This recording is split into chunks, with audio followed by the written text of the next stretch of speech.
Well, welcome to the podcast. It's my good friend, old friend, learned colleague, Miss Chris Tuck. How are you? I was going to say less of the old, thank you very much, but we're the same age, aren't we? We are exactly the same age. There's about a week between us, isn't there? Week. There is, yeah. I'm We, very well, thank you.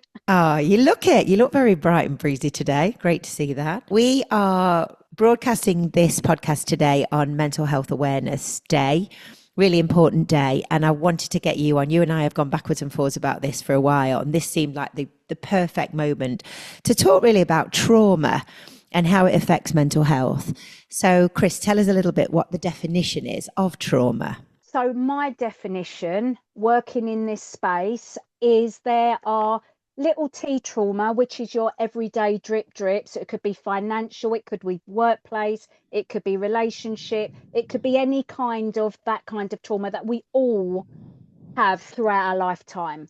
But there's also this big T trauma, which I call childhood abuse, childhood adversity, or it could be you've lost a parent, you've got someone who's been addicted in the home that you've been living with, someone with mental health within the home. So anything that's outside of the normal everyday that everybody could suffer from. The world that I work in is individuals that have been harmed because of childhood abuse, whether it's mental abuse, physical abuse, sexual abuse, neglect, and or all of that, or have witnessed domestic violence, because now if you are a child that witnesses domestic violence, you are a victim of that as well.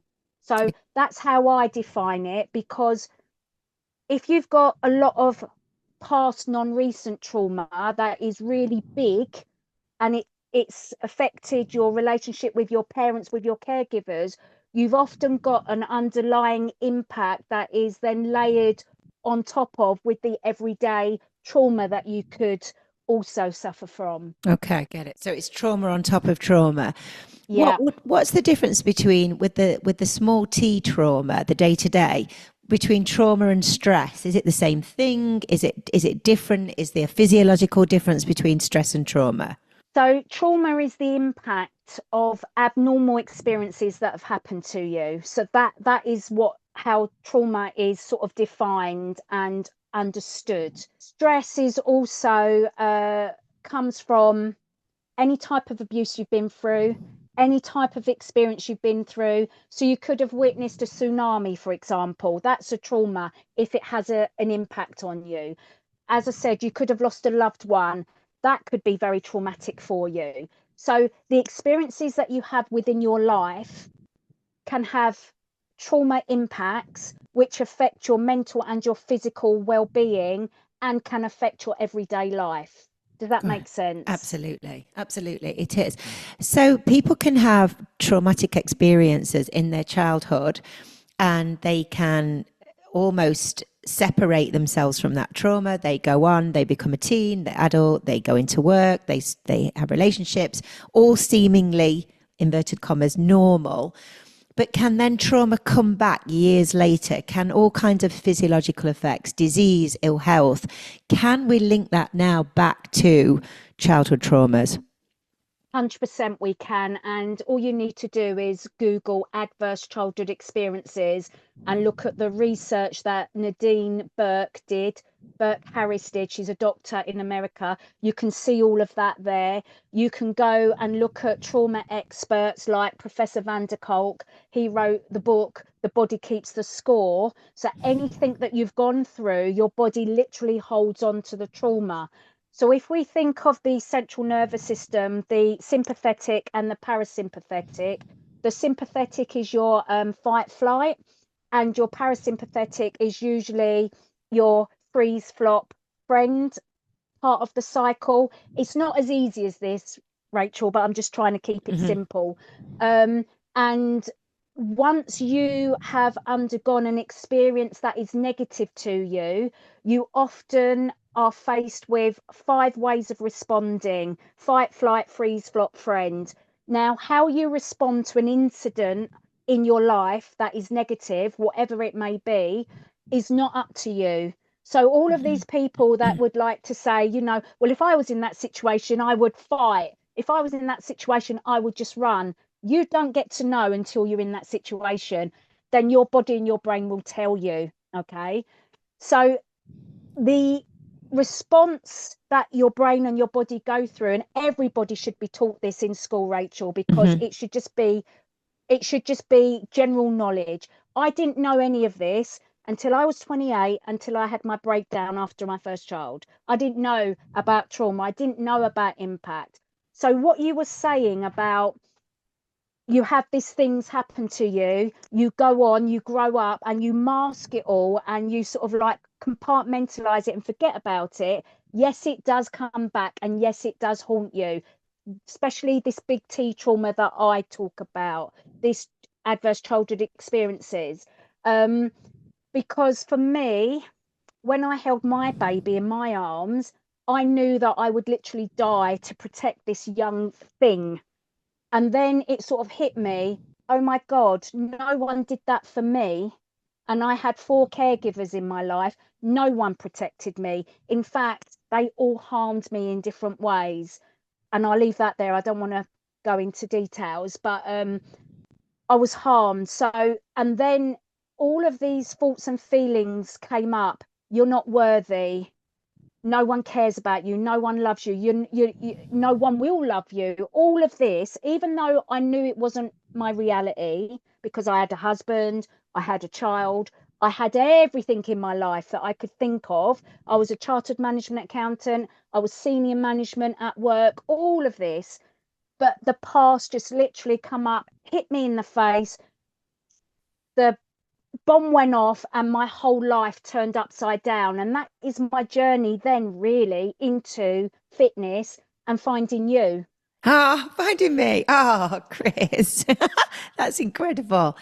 So you hit that bottom, and some people listen to this will relate to this. You hit the bottom. So how did you find fitness? What was the pathway to fitness? Why not therapy? Why not something else? Why fitness? So I'd always used fitness throughout my teenage years and my young adult life. And I used to do a lot of running. So I'd run 800 meters, 1500 meters. I would just run and run and run myself ragged because it made me take all of that anger and all of that emotion that I was feeling. And I didn't know it was anger or emotions at the time. I just felt good from exercising. So I did more of it. And that was my coping mechanism. And many people have coping mechanisms that are harmful to them. And I always saw exercise as a good coping mechanism, but you can also overdo it as well. But we'll come back to that. So that's how I knew that fitness was good for me. So when I had my breakdown with my first son, and then I started looking at trauma and its impact and what I could do to change it all, it opened my eyes to the fact that, okay, you really can't go back to doing accountancy. You love fitness. So therefore, I become a fitness instructor in 2003 when my daughter was 4 months old. I was 2 stone overweight, and I then decided to go and do the YMCA course and become a fitness instructor, stand up in front of everybody, and learn how to do, a grapevine and all the rest of it. And then was told, well, now you've got to do it opposite to the people that are standing in front of you. And then I just burst into tears. I'm like, I can't do this. Can't do this. Yeah. And then you learn all of those skills, don't you? So I got into fitness because I knew it was a beneficial way of dealing with all of the suppressed emotions and feelings that I'd been masking and pushing down for decades. And was that a subconscious understanding that it was helping, or after you'd done study, you realised that exercise and fitness would be an outlet for that? Because I felt good, so subconsciously I knew that it was good for me. But through my training and my research, I also found that what I was doing on a malnourished body, because I was starved as a child as well. And then I suffered with bulimia in my early 20s. So my coping mechanisms were not healthy. So when I understood the role of nourishing my body, then I obviously was consciously aware of how good exercise and nutrition and stress management was for not only me, but many people that have gone through adverse childhood experiences and just stress and trauma on a day-to-day basis. I understand. So, if somebody has had those experiences as a child, is it common practice within the medical profession, in the NHS, to signpost people into exercise? How is exercise introduced to somebody that has had issues with trauma? Yeah, I think we both know the answer to that. The NHS or our medical model, all they do is look at mental health as one thing and physical health as another. They never link them, right? And I do a podcast, and we've had an eminent doctor from America on our podcast, right? Who talks about the mind-body connection. You know about mind-body connection. I know about it. Everybody knows about it apart from the NHS. They don't seem to know about it and don't seem to want to offer it as a therapeutic pathway for people to take. So the answer to your question is no. It doesn't get offered as a course of holistic therapy that would genuinely help many people. That's interesting. And I wonder why. Have you got your thoughts on why? Farmer, farmer, I can't even say the word. Right. Drugs and Yeah. money go hand in hand. And I think that they are quick to offer a short-term solution that is drug driven, rather than let's talk to you about what it is that is keeping you stuck, making you unwell, and let's look at all of the different solutions, including the holistic routes, including the pharmaceuticals, and let's decide together what is the best option for you. But they don't. They've got a certain budget. They've got the drugs that apparently fix a pill for every ill, a pill for every ill, rather than looking at the root cause of the situation. But this is the same. We see this across the board. It's October. We're filming this, and it's Menopause Awareness Month. It's the same with menopause. It's straight to HRT or antidepressants, without any conversation around lifestyle, sleep, stress. It's which for us that work in this field, this should be ground zero before medication, before drugs. Of course, there's a place for all of the medications and pills and drugs, but surely the baseline for all of this has got to be basic nutrition, good sleep, managing stress, and activity, walking. It seems mind blowing to you and I that this Yeah, is not the cornerstone, isn't it? 100%. It should be the cornerstone. But I think where there is money to be made, I hate to keep saying this, but where there is money to be made and where there is not enough time in the day to actually speak to people and find out what is going on for them and finding out different holistic routes of recovery, I do believe that they're never going to move away from it, because there's no money to be made Mm, in trying to truly help people move from being stuck to becoming healthier and happier and more content. There's no money in that. I get it. Switching back to trauma as a fit pro, any fitness professionals that might be listening to this, and maybe this could be triggering for some people, it might be bringing up some thoughts, experiences. What would you suggest? What roads to healing are open to you at this stage? I think you just need to be aware of what it is you're suffering from, so the symptoms, and understanding why you may be having these symptoms. So are you feeling angry all of the time? And if you're not perimenopausal or menopausal, because it could be that, because I've got high anxiety at the moment because of the perimenopause, so I know it's not because of my complex trauma. However, many of the symptoms are the same for Same. both. Yeah. However, the solution is the same for both as well. And it's everything that you've just described. stress management, sleep, nutrition, looking after yourself, being kind to yourself, all of those things that are the cornerstone foundations of holistic health. So acknowledge what is truly happening to you. What are your symptoms? And look beyond the actual symptoms today, and then start thinking, well, could it be menopausal because it's my age, or is there some deep underlying reason that could be the causal impact of all of this? And bearing in mind that at least 1 in 3 people have had, are living with adverse childhood experiences and trauma impact, we know there's going to be many people out there that are suffering from not only the layers of impact that I've talked about, but also then the layers of health impact because you're aging. So sometimes it can be hard to unpick, but I know that at the age of 28, I had all of this trauma going on because of my life history and my experiences. And then I've just been working on all of that. And then I just get myself sorted, Rachel.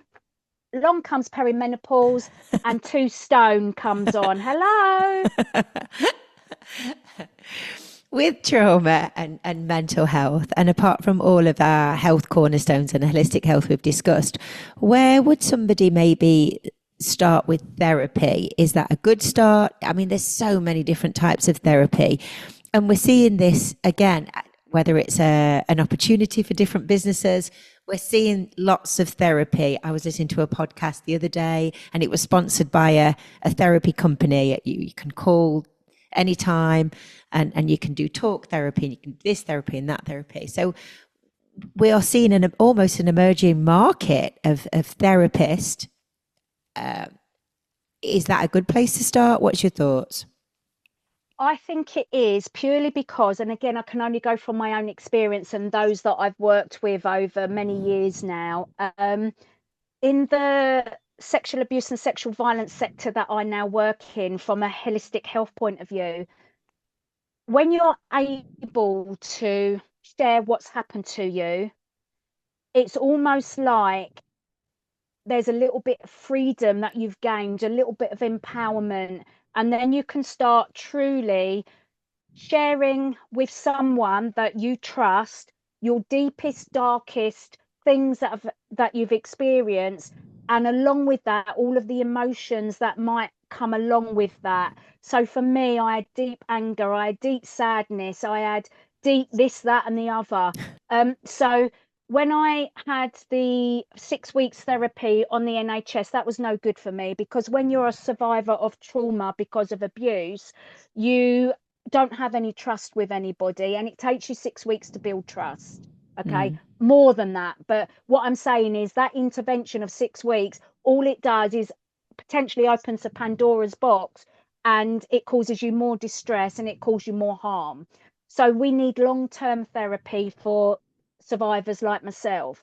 And it's been proven that you don't often need solid blocks of long-term therapy unless you're really highly traumatized because of your experiences. But you might need interventions. You might need a block of intervention over here, then another block later on in life, and then another block.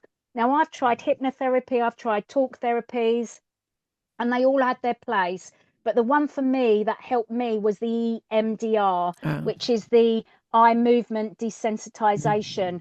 So you don't go back to the actual incidences of abuse, but what you do, you deal with the stored energy, whatever that is, in your body, and you get rid of that so that you can turn off this fight flight alarm system in your brain, so you can then feel safe and be able to be in your thinking cognitive side of your brain, so that you can actually get on and live life and not just survive it.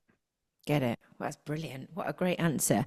And on the flip of that, many Fit Pros listening will be working with clients who they may know or may not know have experienced trauma, mental health issues. As Fit Pros, we take on board a lot of our clients. What's the right word I'm looking for? Moods, feelings. Often clients share with us very intimate details. People see us as friends, they see a shoulder, and it can be a big weight often when people do share quite distressing incidents. So as a Fit Pro, what can we do to protect ourselves, protect our energy when people do share things, and what's the best way to signpost people moving forward? So I'm just going to take this back one step, and I know we're short on time, but the person that's experienced the negative incident, whatever that may be, that's called primary trauma.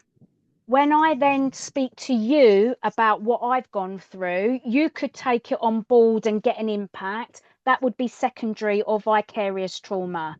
So the way that we protect ourselves is having our boundaries in place. And actually, if someone, so say like I come to you and I disclose, I went, Rachel, can I share something with you?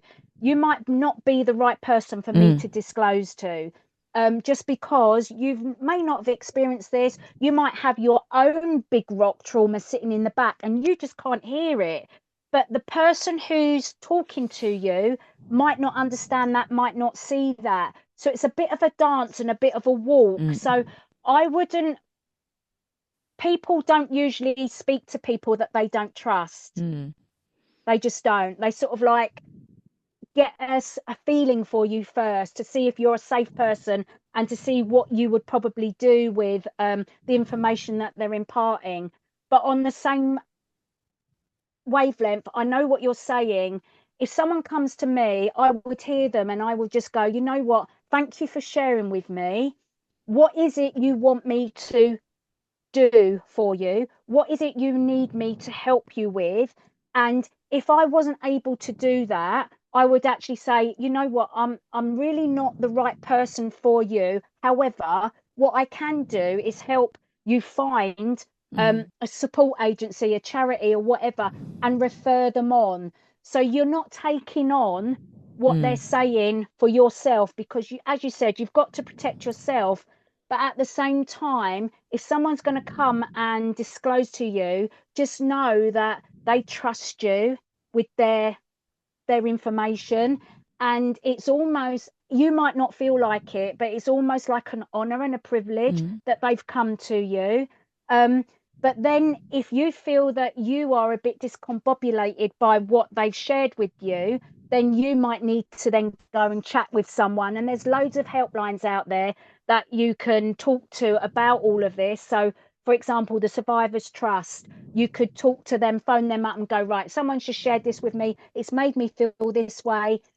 Talk it through with me. So you might be in that place where you need to go and get help, or you might be in a place where you go, you know what, thank you for sharing that with me, but I truly am not the right person. So don't be frightened to say that, but I will help you now find some help. But what you shouldn't do is take on someone else's problems, because we need to empower them to do their own recovery. But there's nothing to say we can't support them and help them in any which way we can. Oh, Chris, that's fantastic. So interesting. And I think, you know, I'm a coach, you're a coach. When you've been working with people for a long time, not that I'm trained in this as you are, but how long we've been in the business, 30, nearly 35, 38 years, thereabouts, you kind of get to know human behavior, and you can spot when people are getting closer and closer and closer to a breaking point. You know, I see it with Fit Pros, I see it with people, I've seen it with class members over the years.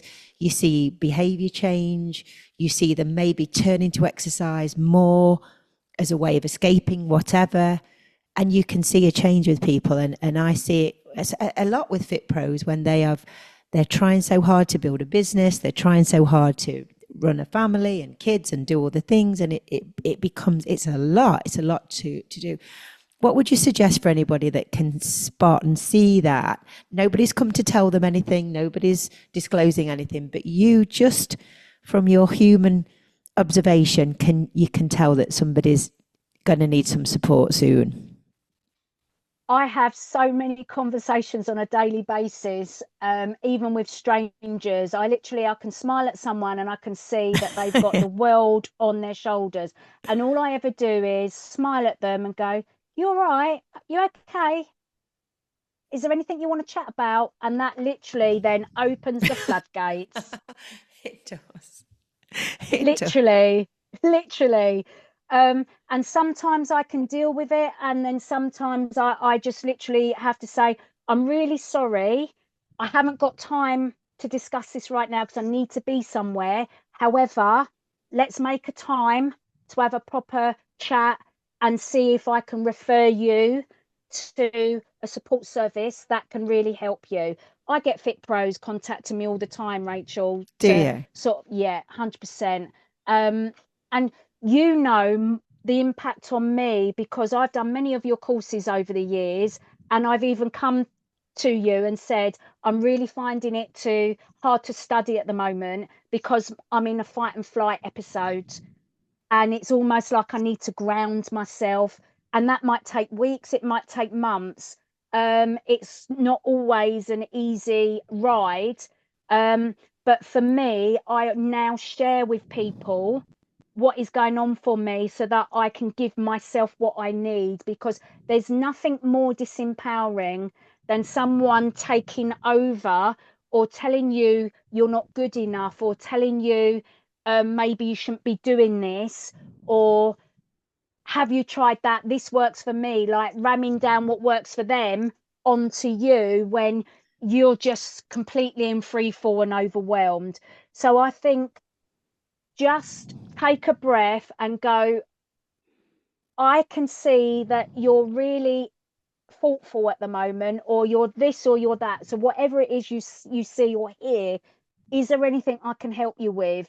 Is there, but being mindful that you can't take on someone's life and live their life for them, but you can still be there and be supportive by just saying, is there anything I can do? What Oh, is it you want me to help you with? And then if it's within your gift, great. But then if it's not, refer them on, because there's always an organisation out there that can help. Yes, there's waiting lists. Yes, you might have to go private. Yes, you might have to do this, that, or the other. But to empower people in their own recovery, you can show them the way, you can lead them there, but you can't make them drink the water. They have to do that themselves. And that comes down to us coaching even what we call normal everyday people that haven't got this high level of trauma and stress.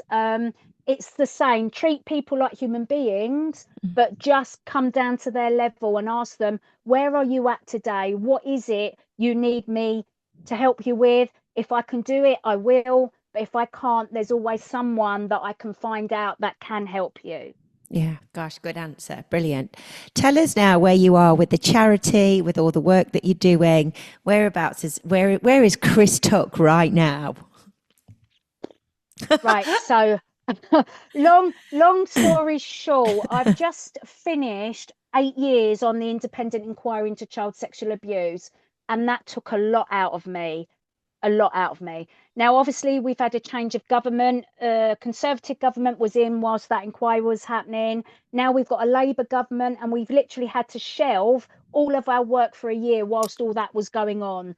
And now all of the work that I do is unpaid, but I really truly believe in it, because in order to better protect our children from child sexual abuse and exploitation, we need these recommendations from this inquiry to be implemented.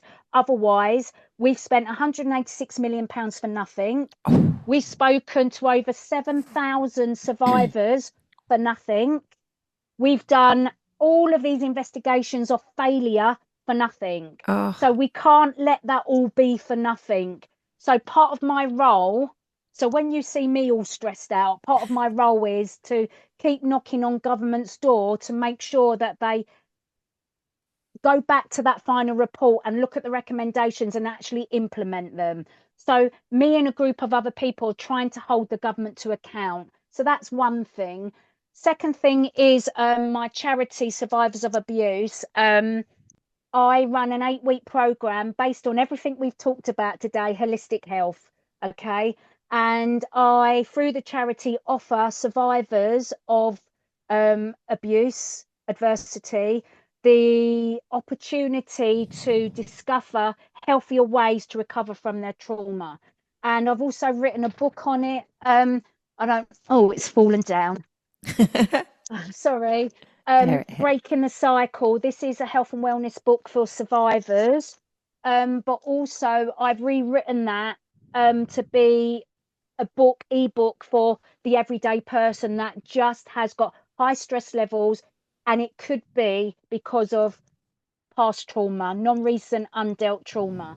So I've got all of that going on.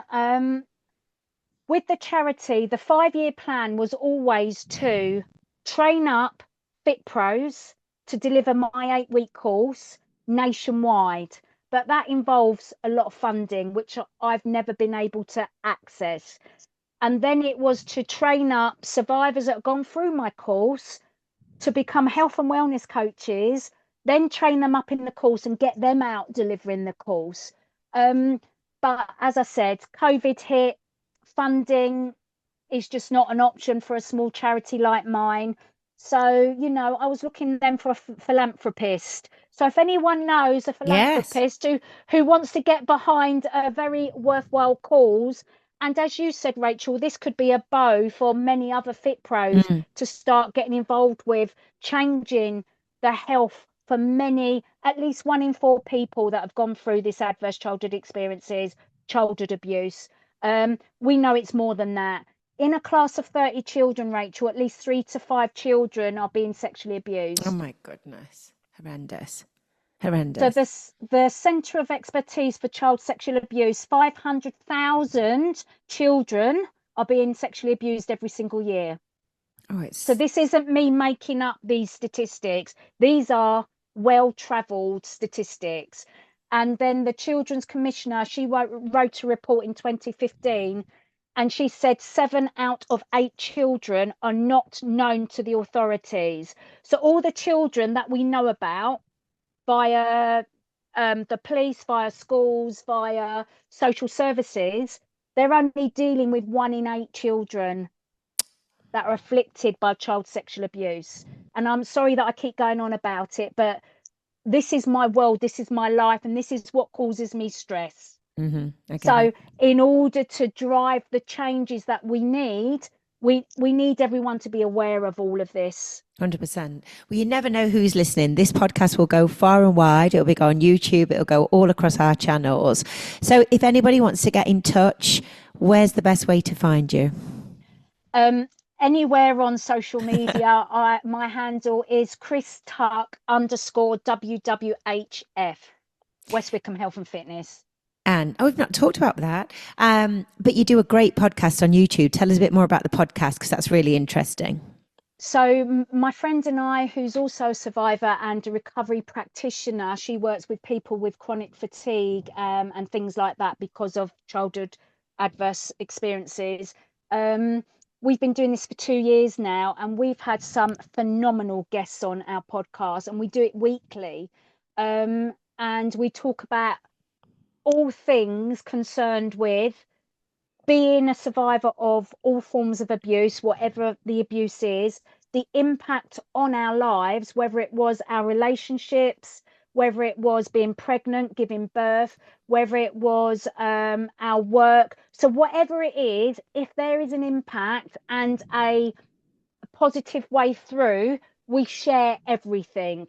And then we get all different guests on to talk about the same kind of thing. But we're really hot on the recovery side of it, because we all know the damage, we all know the impact, but it's how do we recover?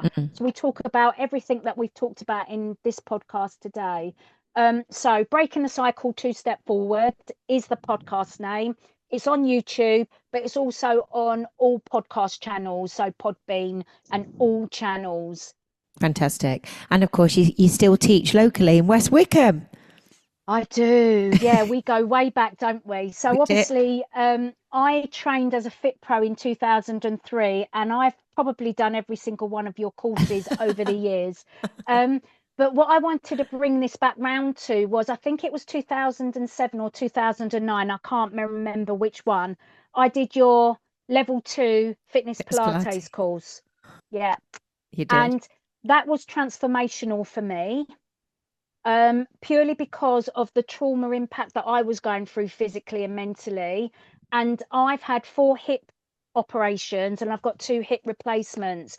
And these are long-term impacts of my over excessive exercising on a body that had very poor posture, with a body and brain that was living in survival mode all of the time.